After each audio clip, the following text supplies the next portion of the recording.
Hi folks, welcome to Coffee and Colossians on Tuesday, and we are just in this last section on work, which is Colossians 4 verse 1. Masters, provide your slaves with what is right and fair, because you know that you also have a master in heaven. Now, let me say two things about that, again in terms of the slavery. People would say, oh no, look, this is terrible. This is the Bible endorsing slavery. No, it's not. It's the Bible recognizing the condition as it was at the time.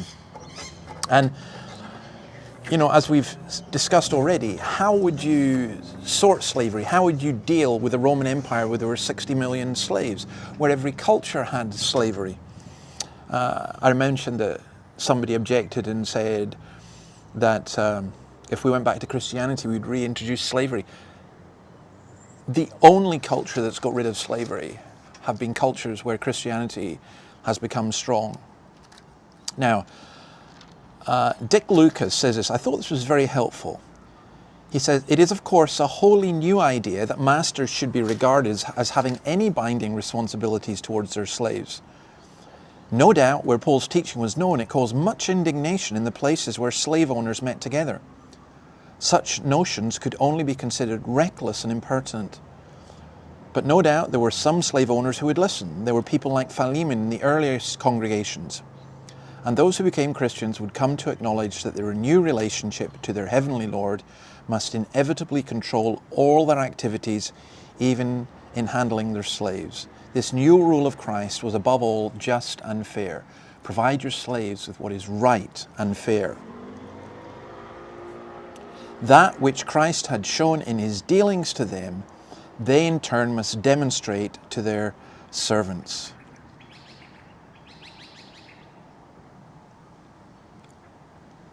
It may have been, says Lucas, that in actually doing this, the owners, if you like, or the employers, if I would put it as well, found themselves in a position of being socially ostracized amongst their class. So it's an incredibly radical teaching. Now let's apply it in the context of where we are today, in terms of wage slaves, if you like, or people we employ.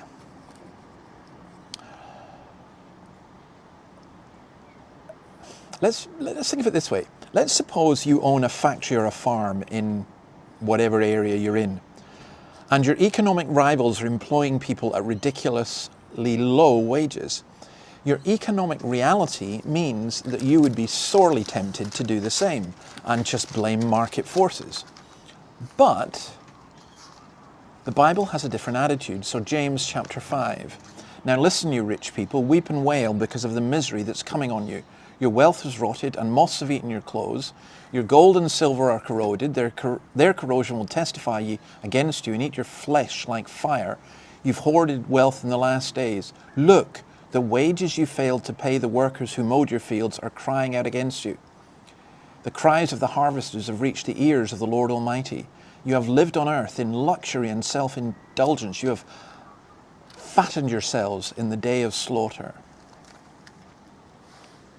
It's a very, very powerful and a very strong word. I think of a Christian farmer I know who, when two of his workforce retired and they lived in a tied cottage. That was a position that we were in actually at one point. And I think of how the people who then owned the farm after him wanted to get rid of them. You know, they could use the cottages to make money, holiday lets and so on.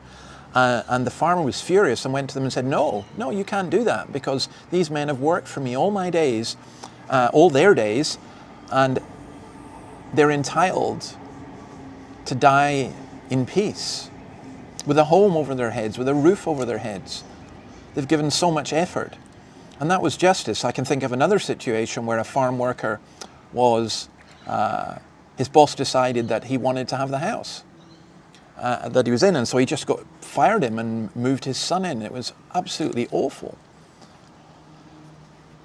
Well, maybe you'd say, I don't have slaves. Certainly not. You don't. Or I don't employ people. But you do. You purchase people's services, and you need to ensure they are treated well. The plumber, the electrician, the bus driver, the lecturer.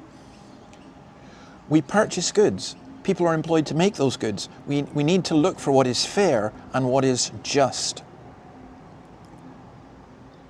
So I think that's a hugely significant thing for all of us. We shouldn't be looking to getting things on the cheap. We should be looking to make sure that those whom we employ or who are employed on our behalf are well paid. I think it's such an important teaching. Of course, people should be hardworking. There's all the caveats that you want to put in that. But for me, this is so important. I think of Christian businessmen who perhaps been preachers, who have ruined their witness because although they preach the word of God from the pulpit, in their business dealings they're known as hard men or unjust men or unfair men. Let's not be like that. May God grant justice in our dealings with everyone else, especially in this area of work. So God bless you and see you tomorrow. Bye.